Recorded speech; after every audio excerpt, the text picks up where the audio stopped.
Maxi sequestro della Guardia di Finanza che ha rintracciato 610.000 mascherine chirurgiche irregolari. I dispositivi infatti erano stati immessi nel mercato con il marchio di qualità CE senza aver superato i prescritti test di laboratorio e quindi senza aver ottenuto le relative certificazioni.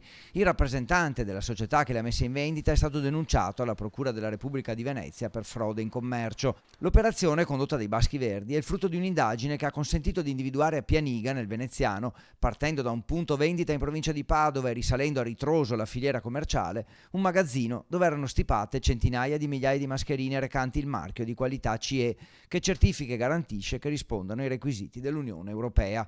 Le perquisizioni eseguite dai militari della compagnia di Padova invece hanno accertato che le mascherine erano marchiate CE pur se sprovviste della documentazione che ne attestava la conformità ai requisiti richiesti.